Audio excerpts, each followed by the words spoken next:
मैं हूँ दुआ कंवर। अपना पसंदीदा शो देखने के लिए हमारा YouTube चैनल सब्सक्राइब करें और बर वक्त मालूमात के लिए बेल आइकन प्रेस करें।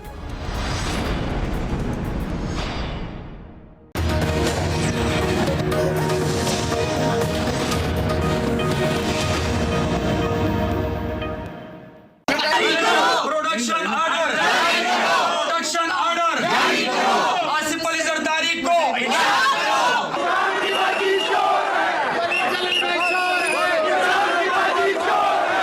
मेरी गुजारिश ये है कि आप बिला ताखीर आप हुक्म फरमा दें। जनाब आसिफ जरदारी साहब, जनाब साद रफीक साहब और दीगर असीरान, पूरा कोशिश होना चाहिए कि हम ये अवाम दुश्मन बजट को पास ना होने दें और इंशाअल्लाह ताला हमारा इस एफर्ट कामयाब होगा। अस्सलाम वालेकुम नाज़रीन, आप देख रहे हैं प्रोग्राम एक्सपर्ट्स और मैं हूं दुआ जमील। आज के पैनल में शामिल हैं अयाज खान साहब, लतीफ़ चौधरी साहब, ब्रिगेडियर रिटायर्ड साद मोहम्मद साहब, आमिर इलियास राना साहब और फैसल हुसैन साहब। बढ़ते हैं आज के पहले बड़े सवाल की तरफ। हुकूमत और अपोजिशन अपनी अपनी अना पर डट गए और मुल्की सियासत में एक बार फिर महाजराई का अंसर बढ़ने लगा। आसिफ अली जरदारी की गिरफ्तारी को तकरीबन 8 दिन गुजर गए हैं और अपोजिशन के शदीद एहतजाज और मुतालबात के बावजूद भी स्पीकर कौमी असम्बली की जानिब से ताहाल प्रोडक्शन ऑर्डर जारी नहीं किए जा सके, जिसके बायस कौमी असम्बली का इजलास आज तीसरे रोज भी हुकूमत और अपोजिशन के दरमियान हंगामा आराई और शोर शराबे की नजर हो गया और बजट पर बहस ही शुरू ना हो सकी। दूसरी तरफ वज़ीर आज़म पाकिस्तान और उनकी जमात ने भी अपोजिशन पर दबाव बढ़ाने के लिए जारहाना रवैया इख्तियार किया हुआ है और इस बात पर डटे हुए हैं कि आसिफ अली जरदारी समेत किसी भी रुकन कौमी असम्बली के प्रोडक्शन ऑर्डर जारी नहीं होंगे। इसी मुनासबत से हमारा पहला और बड़ा सवाल एक्सपर्ट्स के लिए, हुकूमत और अपोजिशन कौन किसको ब्लैकमेल कर रहा है? आमिर इलियास राना साहब, मैं आपसे आगाज करूंगी। ये सारी सूरत हाल आपके सामने, आपके ख्याल में हुकूमत और अपोजिशन में से कौन किसको ब्लैकमेल कर रहा है? नहीं, ये दोनों ही शरीफ बच्चे हैं, ये किसी को ब्लैकमेल नहीं कर रहे। ब्लैकमेल तो अवाम हो रहे हैं, क्योंकि कसूर उनका है कि वोट दे के इन सब को असम्बली में भेजते हैं, पार्लियामेंट में भेजते हैं और फिर वो मंजर देखते हैं जिसे हम रोज़ाना दिखाने पे मजबूर होते हैं कि 5 मिनट 10 मिनट असम्बली की कार्रवाई और उसके बाद हंगामा आराई जो तयशुदा है। क्योंकि जब वज़ीर आज़म खुद ऐलान करें कि ना ब्लैकमेल होना है और ना पीछे हटना है, और अब गवर्नमेंट अपना इजलास कर रही है, अपोजिशन अपना इजलास कर रही है और पैसे तो ज़ाहिर है हर एक ने यहाँ पे हाजिरी ना भी मौजूद हों तो वो छुट्टी की रुख्सत जब एप्लीकेशन आती है ना तब भी पैसे पर डे अलाउंस मिल जाता है इन्हें, ये आएँ या ना आएँ, वरना हाजिरियाँ भी लग जाती हैं। वो जो आखिर में जिस दिन तनख्वाह लेते हैं उस दिन उस बंदे के हवाले कुछ पैसे हो जाते होते हैं सलाम दुआ के साथ। आप देखें कि अगर पार्लियामेंट चलानी है जहाँ दीदा लोगों ने काम करना है तो चौधरी परवेज इलाही से सीख लें। उसने नहीं कर दिए क्या उसके हमजा शहबाज के, सलमान रफ़ीक के, अलीम खान के प्रोडक्शन ऑर्डर जारी किए। स्मूथ सेलिंग है, पंजाब असम्बली में एक दिन भी हंगामा नहीं हुआ। क्यों नहीं हुआ? कि भाई आप मौका ही ना दें अपोजिशन को, अपने काम पे लगाए रखे होने के भाई ठीक है और अपना हिस्सा लो, तामीरी किरदार अदा करो, बजट में बहस करो। आप लगे हुए इस बात पे कि ये चोर हैं, ये डकैत हैं और वो कहते हैं प्रोडक्शन ऑर्डर जारी करो, फलां करो। असम्बली 3 दिन से यरगमाल है दोनों तरफ से कि भाई ना तो अपोजिशन लीडर तकरीर कर सक रहे हैं, वो कैसे तकरीर करें जब शोर मचा हुआ हो। एक 2 असूल की बात है कि जो बजट सेशन होता है और एक सदर का खिताब, इस पे जब बहस होती है तो दुनिया के हर नुक्ते पे जो भी मुकर्रर है और उसका जितना भी टाइम है वो बात करता है और फिर हम एंड पे ये कहते हैं कि सिवाय बजट के इस बजट में हर चीज पे बात हुई। तो आपको चाहिए ये कि इस बात पे कुछ संजीदा लोगों को बैठना चाहिए कि भाई पंजाब असेंबली से सीख लो, आपको समझ में नहीं आ रही प्रोडक्शन ऑर्डर ना जारी करके चलें। आप अना की तस्कीन तो कर सकते हैं, गुस्से और इंतकाम का वो जो आपके अंदर अंसर भर चुका हुआ है उसको तो शायद आप पहुंचा लें तस्कीन, लेकिन इसका ओवरऑल मुल्क की माशियात पे, इक्तसादियात पे, सियासियात पे और लोगों के अंदर क्या जहन उभरता है कि हम क्या पार्लियामेंट लेके बैठे हुए हैं। तो मैंने मिसाल इसलिए परवेज इलाही की दी है कि भाई वो भी तो आप ही का इत्तेहादी स्पीकर है ना, उसने कोई टाइम नहीं लिया, फैसला कर लिया पंजाब असेंबली में, ठीक काम चल रहा है। आपके स्पीकर, आपके डिप्टी स्पीकरों को ये ऑर्डर है कि पार्टी बन के दिखाओ, नुक्ता भी डालो, छेड़ो भी सही, वरना तुम यहाँ सीट पे नहीं रहोगे। अब ये बात कौन समझाए इन सबको कि कैसे इसको हल करना है? हमें नहीं समझ आ रही कि ये क्या करना चाहते हैं। सही फैसल हुसैन साहब, तो फिर कौन समझाए कि ये मामला कैसे हल करना है? हुकूमत अपनी हठधर्मी पर डटी हुई है, अपोजिशन के अपने अपने मुतालबात हैं, तो ये सारा मामला फिर आगे कैसे चलेगा? ये अवाम का ही पैसा है जिस पर ये पार्लियामेंट में बैठकर, जहां पर कोई फ्रूटफुल अब तक कोई बहस हो ही नहीं सकी, और बजट इतना सेंसिटिव इशू है, आपके ख्याल में कौन किसको ब्लैकमेल कर रहा है फिर, हुकूमत या अपोजिशन? नहीं, बात सही है आमिर साहब की कि वो इस वक्त तो सिर्फ अवामी ब्लैकमेल हो रहा है। आप ये देखें कि इस वक्त मुल्क की जो माशी सूरत-ए-हाल है कि एक एक आदमी जो है माशी सूरत-ए-हाल से जो है वो शदीद नौयत का मुतासिर हो रहा है। इस वक्त इस पाकिस्तान में रहने वाला कोई भी फ़र्द, चाहे वो अरबपति है या गरीब आदमी है, वो ये नहीं कह सकता कि मौजूदा जो माशी सूरत-ए-हाल है उसके असरात से उसका कारोबार या उसका घर वो मुतासिर ना हो रहा हो। लेकिन इस पूरे 3-4 दिन की आप कार्रवाई देखें, इसमें पूरे 3-4 दिन में जो है एक भी बात जो है वो एक आम आदमी के हवाले से कोई बात नहीं की गई, मुल्क के मसाइल के हवाले से कोई बात नहीं की गई। आसिफ जरदारी साहब के प्रोडक्शन ऑर्डर जारी किए जाएँ। आसिफ जरदारी साहब ने ऐसे कौन सा कौमी असम्बली में आके जो है मार्कतुल आरा कानून साजी करवानी है कि उनके आए बगैर जो है वो असम्बली नहीं चल सकेगी। आज के अखबारात में जो आप खबरें पढ़ी हैं बड़ी हौलनाक है। वज़ीर आज़म के शायाने शाह खबरें नहीं है कि वज़ीर आज़म ने खुद ये हिदायत जारी की है अपने MNAs को कि वो अपोजिशन को बात ना करने दें। बात क्यों नहीं करने दें कि ये मुझे नहीं बोलने देते तो इनको नहीं बोलने दो। मतलब ये सब चीज़ें वज़ीर आज़म के वक़ार के जो हैं वो मुनाफी हैं। उनका इस सतह की पे वज़ीर आज़म को नहीं आना चाहिए जिस सतह पे वज़ीर आज़म साहब आ चुके हैं। तो इस वक्त जो सूरत-ए-हाल है, अपोजिशन और हुकूमत दोनों का एक ही रवैया है, एक ही मिजाज है। पूरे रवैये मिजाज में अगर कोई माइनस हो रहा है तो एक आम आदमी माइनस हो रहा है। तो बुनियादी जो हम वही वाली बात आती है कि असल जो गड़बड़ है वो एक निज़ाम की है। ये बुनियादी तौर पर निज़ाम को ख़त्म करना पड़ेगा। निज़ाम में जो चीज़ की पैदावार हो रही है इन्हीं चेहरों की पैदावार होती है।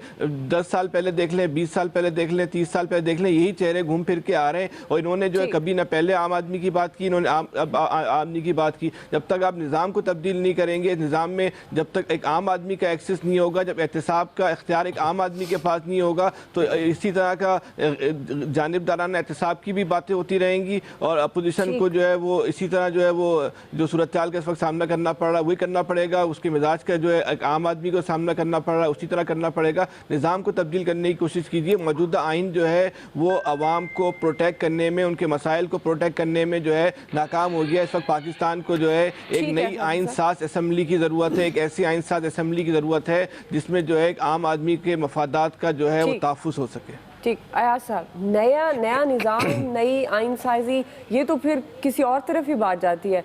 ये अगर अवाम दुश्मन बजट है तो हुकूमत को चाहिए कि वो तहम्मुल से सुने ऑपोजिशन क्या कह रही है। और ऑपोजिशन आपके ख्याल में उनका सिर्फ एक ही मकसद है, उन्हें बजट से कोई लेना देना नहीं, सिर्फ प्रोडक्शन ऑर्डर जारी हो जाएंगे तो ये जो अवाम दुश्मन बजट है ये अवाम दोस्त बजट हो जाएगा? देखिए, 2-3 चीज़ें हैं। एक तो आमिर ने पंजाब असम्बली का हवाला दिया।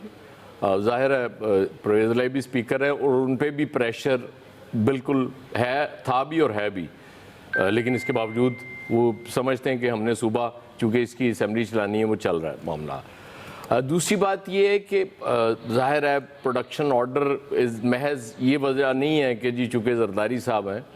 आपको पता है इसमें 2 अरकान ऐसे हैं जिनके गालिबन प्रोडक्शन ऑर्डर जारी नहीं करना चाहती गवर्नमेंट। जी बिल्कुल। मोहसिन दावड़ है और अली वजीर हैं। सीधी बात है जिस वजह से, वरना आप देखें ना क्या हुआ था, शहबाज शरीफ साहब के फौरी जारी हो गए थे, बल्कि इजलास गालिबन 17 को होना था, 10 को ही हो गए थे। तो ये चीज़ें अपनी जगह हैं। उसके बाद मैंने आपसे कहा था बहुत शुरू में, आप लोग शायद मेरी बात बड़ी अजीब लगती थी कि ये गैर रिवायती हुकूमत है। इमरान खान रिवायती वज़ीर आज़म नहीं है। ऑपोजिशन जितना प्रेशर डालेगी वो उतना रिएक्ट करेगा। मुझे ख़तरा है कि ऑपोजिशन कहीं इस हद तक ना चली जाए कि वो जो मराहत जेल में कहीं मिल रही हैं, ज़ाहिर है अब AC तो कानून में नहीं लिखा हुआ कि वो नवाज शरीफ साहब को दिया जाए, वो तो गवर्नमेंट ही दे सकती है, कैबिनेट की मंजूरी से, ये गवर्नमेंट की मंजूरी से ये सहूलत मिलती है। तो कहीं इस हद तक इमरान खान को आप लोग न कर ले जाएं कि इमरान खान ये सहूलत भी वापस ले ले और कहे कि जी ठीक है जो क्लास कैदी को मिलती हैं वही रहें। इमरान खान से कुछ भी तवक्को कर सकते हैं आप बतौर वज़ीर आज़म। इसलिए ये जो चीज़ें हैं वो आप फैसले ठीक कह रहे थे कि ये वज़ीर आज़म के शान निशान नहीं है कि वो अपने अरकान से कहें कि आप ब्लैकमेल नहीं होना, ये शोर कर रहे हैं तो आप भी करें क्योंकि ये मुझे बात नहीं करने देते। इमरान खान से बिल्कुल आप इस तरह की तवक्को कर सकते हैं। इससे पहले हमने देखा नहीं इस तरह। ज़ाहिर है जब बजट आता था तो गवर्नमेंट की कोशिश हमेशा ये रही है कि यार अब अपोजिशन को ज़रा साथ लेके चलो क्योंकि हमने बजट अप्रूव कराना है। तो इमरान खान ने आज भी गालिबन ये कहा कैबिनेट मीटिंग में कि बिल्कुल टेंशन लेने की जरूरत नहीं blackmail है, होने की बजट हम मंजूर करा लेंगे। तो जो इतना कॉन्फिडेंट बंदा है, मेरा ख्याल है कि कुछ सेन वॉइसेस गवर्नमेंट की तरफ से और कुछ ऑपोजिशन की तरफ से, ऑपोजिशन को भी समझ लेना चाहिए कि एक हद से हमें आगे नहीं जाना, अगर उससे आगे जाएंगे तो फिर ज़ाहिर नुकसान ऑपोजिशन का भी होगा। ब्रिगेडियर साहब, गवर्नमेंट का काम होता है वो सबको साथ लेकर चलती है।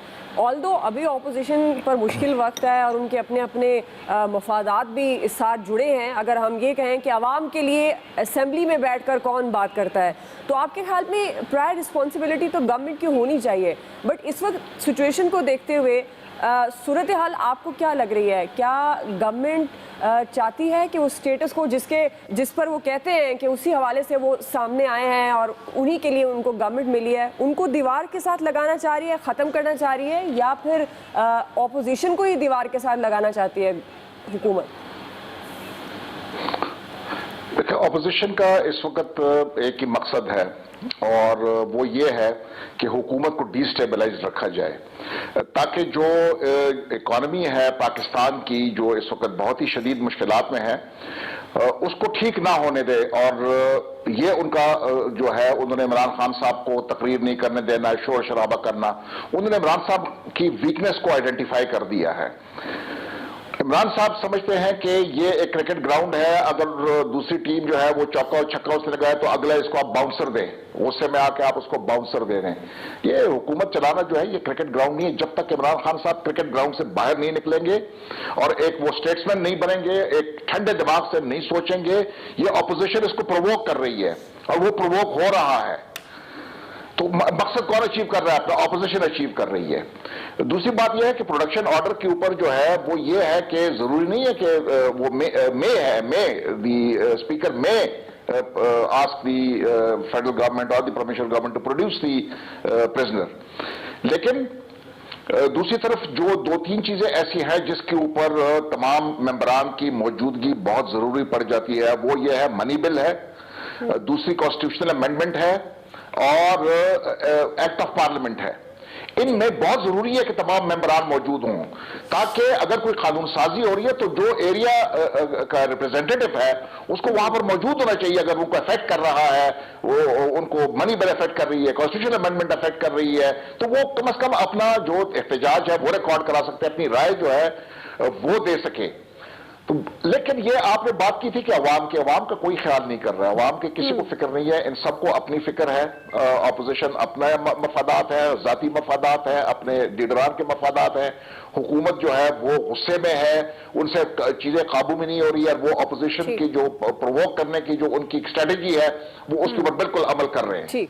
ठीक हो गया। लतीफ़ चौधरी साहब, हुकूमत गुस्से में है, ऑपोजिशन के अपने मफादात हैं, अभी सारी सूरत हाल का आगे आप क्या देख रहे हैं कि फ्यूचर क्या है? ऐसे ही होता रहेगा रोज तमाशा के? वैसे कमाल आपने सवाल पूछा कि फ्यूचर तो हमें नजर ही आता है। वो मुझे आप अक्सर फ्यूचर की पेश हुई हैं। हाँ, दुआ मुझे एक ना वो नजूमी याद आ गया, तो उसने मुझे कहा कि वो हर एक को एक ही बात बताया जाता था। मैंने कहा आप हर एक को एक ही बात बताए जा रहे हैं। कह रहा है यार पहली बात तो ये है कि पाकिस्तान एक बैकवर्ड मुल्क है, यहाँ 90% बैकवर्ड लोग हैं, तो सबका एक जैसा ही मुकद्दर है, तो मुस्तकबिल तो हमें नज़र आ ही रहा है।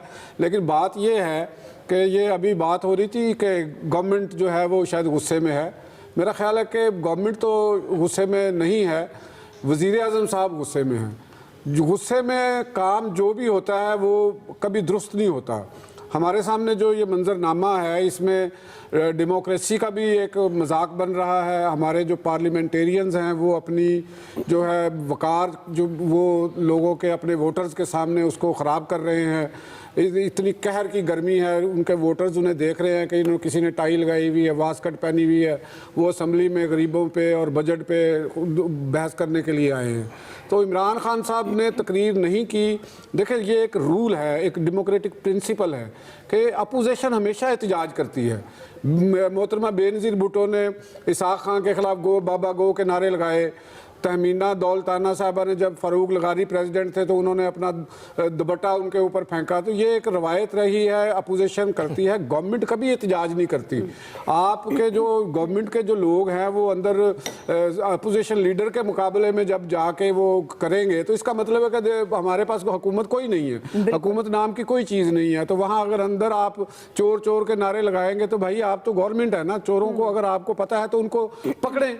नारेबाजी करने का तो कोई फायदा नहीं है। अपोजिशन तो चलो समझ में आती है कि वो चीखो पुकार कर रहे हैं कि उनके पे मुकदमे हैं, वो जेलें हैं। तो ये आप किस चीज़ की चीखो पुकार कर रहे हैं कि आपके वजीर आज़म को बात करने की इजाज़त नहीं दी गई और उसी के आप बदला लेने के लिए वो रात को कौम से खिताब करने के लिए आ गए। तो ये तरीक़ाकार जो है ना, बी सेंसिबल कि आप कौम के वजीर आज़म हैं, चाहे आप गैर रवायती वजीर आज़म हैं, लेकिन गैर रवायती का मतलब ये कोई बड़के मारना और ये तो नहीं करना कि अड्डी मार देंगे तो धरती हिला देंगे, ऐसा काम नहीं करने वाली ये मुल्क है। ये फिल्मों के डायलॉग तो ठीक हो सकते हैं, कौमों की ज़िंदगी के लिए आपको अपोजिशन को एतमाद मिले, बजट तो चले पास हो जाना है, लेकिन ये ऐसी बात करना कि जी किसी के लिए प्रोडक्शन आर्डर जारी कर दिए जब चाहा ना किए, तो ये कोई बादशाहत तो नहीं है इमरान खान की।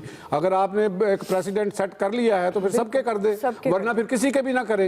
ये मेरा ख्याल है कि ये अच्छी बात नहीं, डेमोक्रेसी के लिए भी ये अच्छी नहीं और गवर्नमेंट के लिए भी ये अच्छी बात नहीं है। ठीक है जी, हुकूमत के लिए इतनी पेशगोई की साजगार हालात साजगार नहीं है। बहरहाल हुकूमत की प्रायर रिस्पॉन्सिबिलिटी है कि वो तमाम पूरे ऐवान को अपने साथ लेकर चले और ज़ाहिर है एहतजाज का हक अपोजिशन के पास होता है। गवर्नमेंट को चाहिए कि वो उन तमाम तहफ़्फ़ुज़ात को दूर करे। एक्सपर्ट्स की राय आप जान चुके हैं, एक ब्रेक लेंगे, ब्रेक के बाद वापस आएंगे। हमारा दूसरा बड़ा सवाल है, नेशनल डेवलपमेंट काउंसिल का नया इदारा कितना कारगर साबित होगा? एक्सपर्ट्स अपनी राय देंगे ब्रेक के बाद।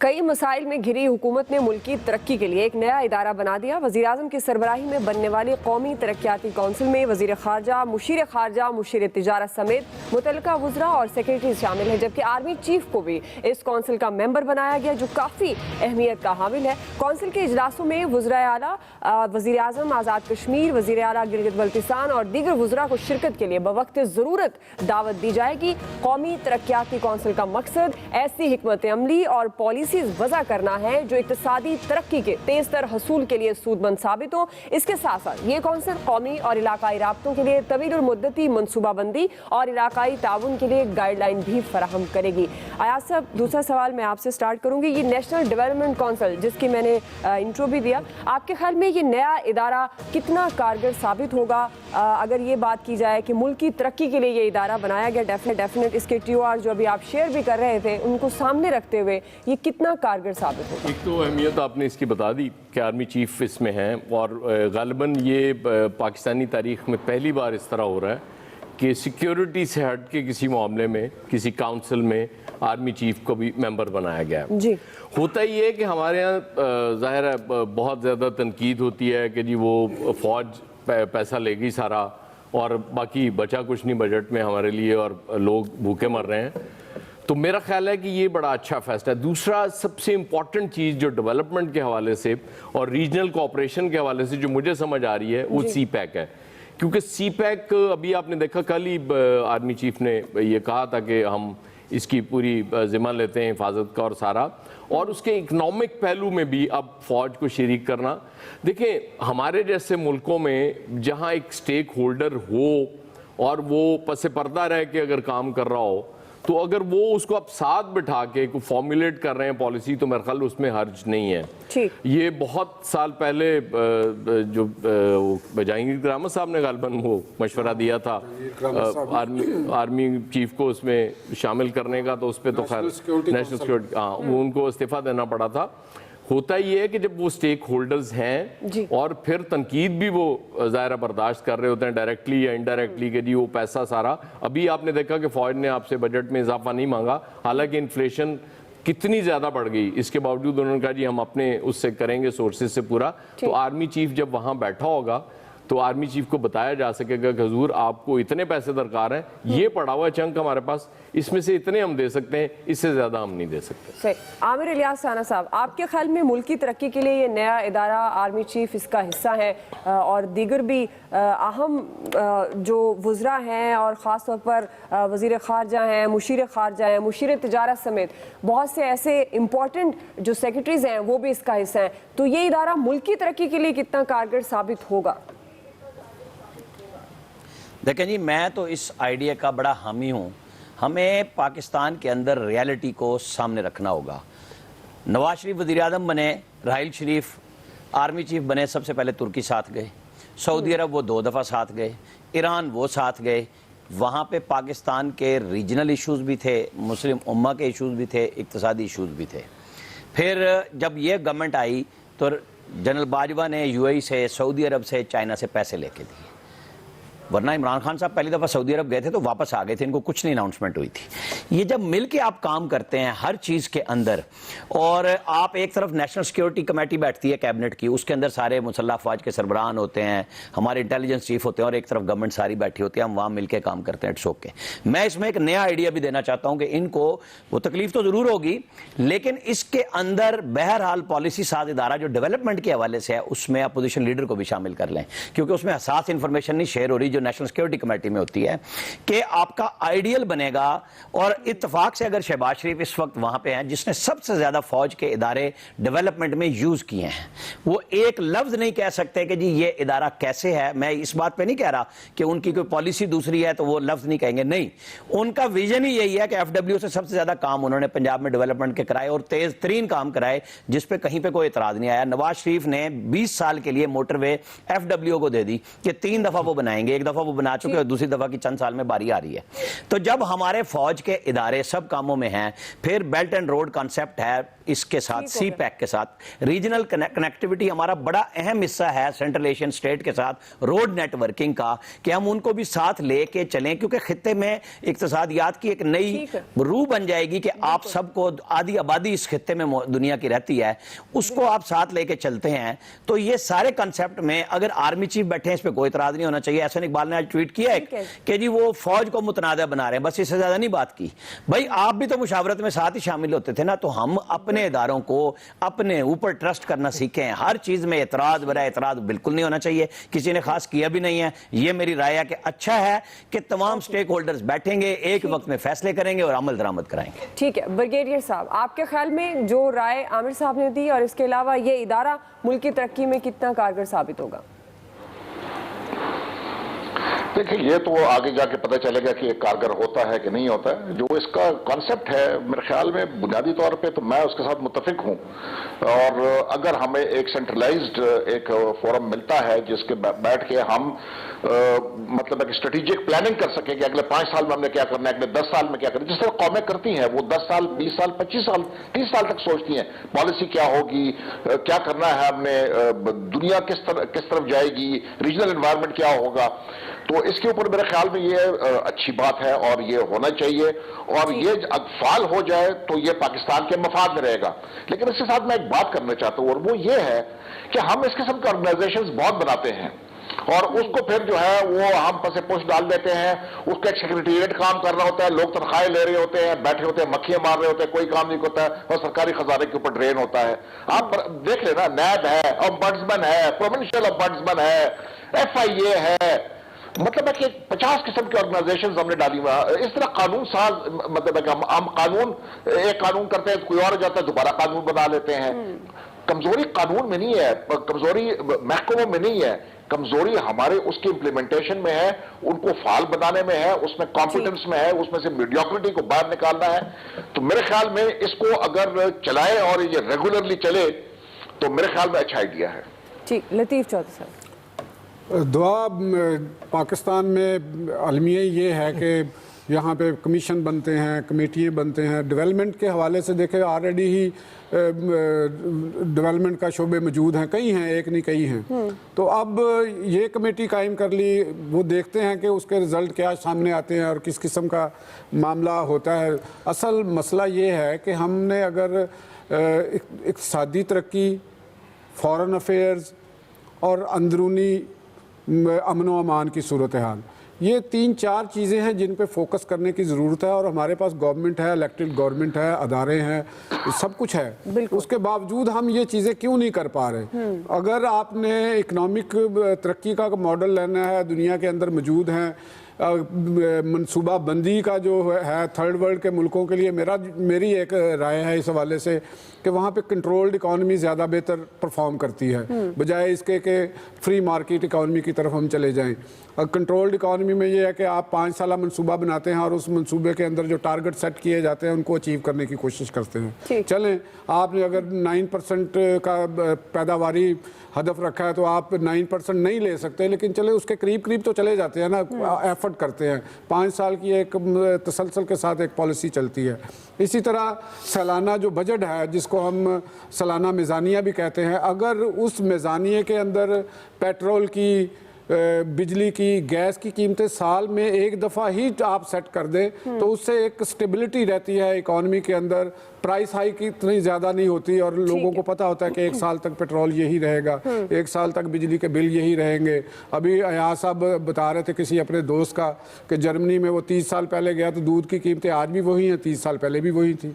चीनी की कीमतें वो आज भी वही है, 30 साल पहले भी वही थी। तो ये एक तीसरी दुनिया के मुल्कों को चाहिए कि वो कंट्रोल डेमोक्रेसी, आप ये कमेटियाँ बनाते रहे। आर्मी चीफ साहब वो बेचारे कोई इकोनॉमिस्ट तो हैं नहीं, वो आप उनको जिस तरह की गाइड करेंगे ज़ाहिर है वो क्या कहेंगे आगे से। इसी तरह वजीर खारजा भी वो कोई इकोनॉमिस्ट तो नहीं है, उनको इतना तो वो नहीं, वो पता होगा, लेकिन बहरहाल एक इकोनॉमी के मामलात होते हैं। तो हमारी दुआ तो ये है कि ये कामयाब हो जाए, लेकिन जितने ज़्यादा आप कमेटियाँ बनाते जाएंगे, जितने ज़्यादा वजारतें तश्कील देते जाएंगे, जितने ज़्यादा आप महकमे बनाते जाएंगे, ये स्ट्रेन है हमारे ख़जाने के ऊपर। इनको जितना कम करे, इस वक्त हालात का तकाजा ये है, और हमारी तमाम तवज्जो जो है वो अपने इर्द गिर्द हमसायों से तल्लुकात दुरुस्त करने की है, अंदरूनी मुल्क इंतहा पसंदी और दहशतगर्दी को ख़त्म करने की है, इकनॉमिक प्रोग्रेस होती जाएगी। फैसल साहब, आपको क्या लग रहा है कि ये इदारा कारगर साबित होगा या नहीं?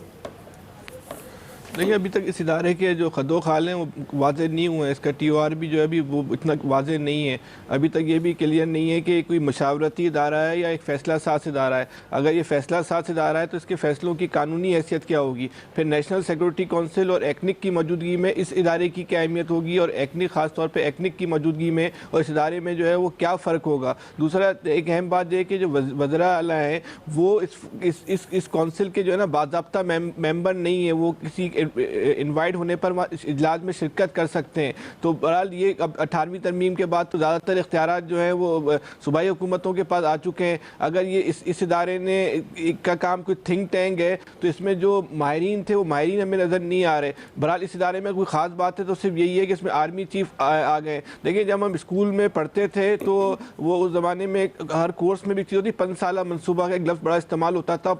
माजी में इस तरह के मनसूबे बनते थे। 88 के बाद से ये पाकिस्तान के अंदर जो है कॉन्सेप्ट ख़त्म हो गया। दुनिया ने जो है अपनी 100 साल की प्लानिंग कर ली, हमें कल का नहीं पता। इस वक्त जो जिन लोगों के हाथ में इख्तियार है और जिनके पास ताकत है, उनकी प्रायोरिटी में जो है वो तरक्की शामिल ही नहीं है। सो मुस्लिम लीग की सबसे बड़ी जो प्रायोरिटी और तरजीह है वो ये कि नवाज शरीफ को निकाल के लंदन किस तरह भेजना। पीपल्स पार्टी की इस वक्त तरजीह ये है कि आसिफ ज़रदारी को ऐवान में कैसे लेके आना। इमरान खान की तरजीह ये है कि वो अपोजिशन को जो है खिताब करने से रोकना। तो इस पूरे सिस्टम में कोई डेवलपमेंट कहीं नहीं है। अगर डेवलपमेंट काउंसिल जो बनाई गई है इसका मकसद जो है वाकई तरक्की करना है, तरक्की करने के हमारे और भी बहुत सारे रास्ते थे, अगर वो भी हम प्रॉपर तरीके से जो है इस्तेमाल नहीं कर रहे हैं। बहरहाल देखते हैं, दुआ करनी चाहिए इदारा जो है वो अच्छा और पाकिस्तान के लिए कारगर साबित हो। लेकिन जो इदारे जी ठीक है जी आमिर साहब, क्विकली मुझे ब्रेक पे जाना है।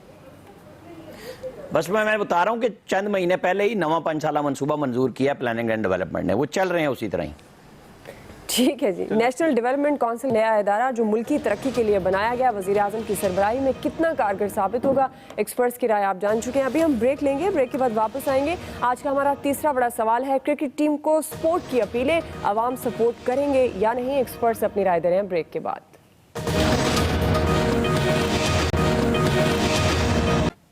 वर्ल्ड कप में भारत से बदतरीन शिकस्त के बाद जहां कौमी टीम को शदीद तनकीद का निशाना बनाया जा रहा है, वहीं साबिक कप्तान शाहिद खान आफरीदी ग्रीन शर्ट्स की हिमायत में आ गया। उन्होंने ट्विटर पैगाम में कौम से अपील की है कि जीत पर सब टीम के साथ खड़े होते हैं तो हामिद आमिर ने भी मुश्किल वक्त में टीम को सपोर्ट करने की अपील की। हमारा सवाल है कि टीम को सपोर्ट की अपीलें अवाम सपोर्ट करेंगे। आपसे आगाज़ करूंगी, आपके ख्याल में, क्योंकि हमने कल भी बड़ी बात की थी पाकिस्तान टीम में क्या क्या खामी, अभी जो अपील की गई, मोहम्मद आमिर ने भी कहा कि पाकिस्तानियों को क्रिकेट टीम को सपोर्ट करना चाहिए। शाहिद खान आफरीदी साहब कहते हैं कि अगर जीत पर टीम के साथ खड़े होते हैं लोग तो हार पर भी खड़े होना चाहिए। क्या आपके ख्याल में ये दुरुस्त है? अवाम को सपोर्ट करना चाहिए? देखिए, वो अंग्रेजी में कहावत है कि victory has many fathers, defeat is born but an orphan.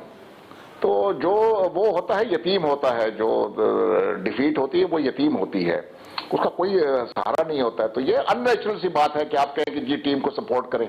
Support क्यों नहीं किया? मतलब है कि अगर आप सिर्फ उधर देखें जो मैच के वेन्यू पे और उस पूरे शहर में जो सपोर्ट उनके तरफ आई थी, तो उन्होंने इतनी मायूस कुन किस्म की उन्होंने वहां पर परफॉर्मेंस दी कि हम सब के सर जो है वो शर्म से झुके। मतलब है कि वो खेलने नहीं आए थे। आपका कैप्टन जो है नॉन सीरियस है, मतलब है कि यॉर्निंग कर रहा है और पूरी टीम नॉन सीरियस थी, तो क्या सपोर्ट करें? मतलब हम मीडियोक्रिटी को सपोर्ट करें, हम पुअर परफॉर्मेंस को सपोर्ट करें? नहीं जी, इसके तो मतलब है कि वो अकाउंटेबिलिटी होनी चाहिए और इसमें बड़ी उछाड़ पिछाड़ होनी चाहिए ताकि आइंदा की टीम जो है वो सही आए और अकाउंटेबल रहे कि जी जितना पैसा हम इनको दे रहे हैं और जितने को बराबर इनको लुक आफ्टर कर रहे हैं ताकि ये हमें रिटर्न दे। तो ये मेरे ख्याल में गलत बात है, कोई सपोर्ट नहीं करनी चाहिए, इनको ठीक करना चाहिए। ठीक है जी, फैसल साहब। सपोर्ट करने का मकसद ये नहीं होता कि आप उनकी शिकस्त पे उनको वेल डन कहेंगे, बड़ा अच्छे तरीके से आप आ रहे हैं। सपोर्ट करने का मकसद ये है कि हम उनका हौसला बढ़ाएं।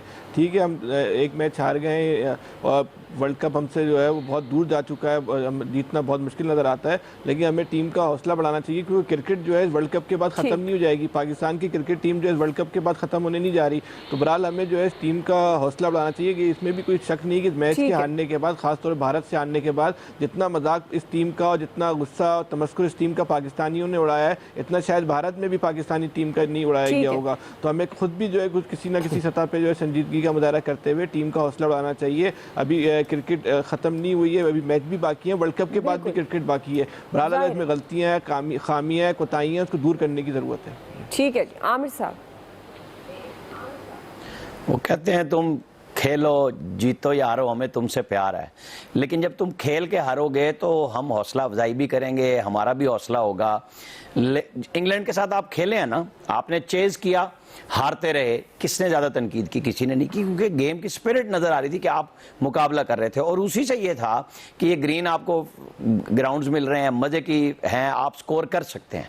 आपने वेस्ट इंडीज के खिलाफ क्या किया? गंद किया।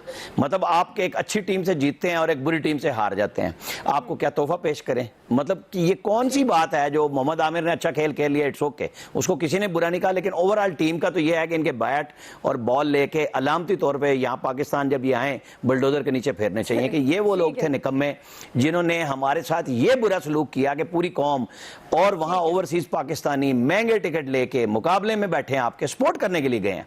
वो ये नहीं चाह रहे कि आप हर सूरत में जीत के आएंगे। सबको पता है कि किसी ने जीतना है और किसी ने हारना है, लेकिन आप खेल के तो हारे ना। आप तो जमाइयां ले रहे हैं ग्राउंड में खड़े होके, तमाशा बना रहे हैं सारे पाकिस्तान का वहां पे, आप तो कुछ भी नहीं कर रहे, फिर हमसे क्या तवक्को करते हैं? ठीक है जी, लतीफ साहब, कोई तवक्को नहीं करनी चाहिए क्रिकेट टीम को आवाम से?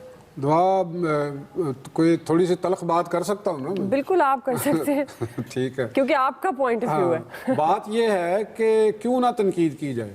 हमारे खिलाड़ी जो हैं ये पैसे लेते हैं, कोई फ्री में नहीं खेलते। तो कौम का इतना उन्हें जितना हम समझते हैं दर्द, इतना दर्द नहीं होता। उनको बहुत पैसे मिलते हैं, शोहरत मिलती है, उससे वो एड्स में आते हैं। तो जब उसके मुकाबले में जो पाकिस्तानी है वो उनसे क्या मांगता है? एक जज्बाती तस्कीन कि हमें चले एक फतह मिलती है, अच्छा खेल खेलने को मिलता है। जब वो ये फ्राहम नहीं कर सकते तो फिर इनको सर पे बिठाना है। या क्रिकेट बोर्ड के जो सिलेक्टर्स हैं, ओहदेदार हैं, ये सोने की कान है, भारी तनख्वाहें ले रहे हैं, लाखों में तनख्वाहें ले रहे हैं, 5 स्टार होटलों में रह रहे हैं। तो फिर जब ये नाकस परफॉर्म करे तो फिर कहें कि जी हमें सपोर्ट करें, तो ये ऐसा तो मुमकिन नहीं है। ठीक है, अयाज साहब, आपके ख्याल में बिल्कुल मुमकिन नहीं है सपोर्ट करना? दुआ सबसे कमजोर टीम अफगानिस्तान है इस टूर्नामेंट की, लेकिन उसका फॉलोअर भी या उसका सपोर्टर भी उसको सपोर्ट कर रहा है और वो समझता है कि शायद ये कोई जीत जाए मैच, और वो आया था उसको वर्ल्ड कप दिलवाने। ठीक है। Sunday will be a new day, हमारा मैच होगा साउथ अफ्रीका के साथ, और आप देखिएगा यही कौम अपनी टीम को सपोर्ट कर रही होगी। ठीक है जी, इसकी राय आप जान चुके हैं। आज के एक्सपर्ट से इतना ही। फीडबैक दीजिएगा, ख्याल रखिएगा।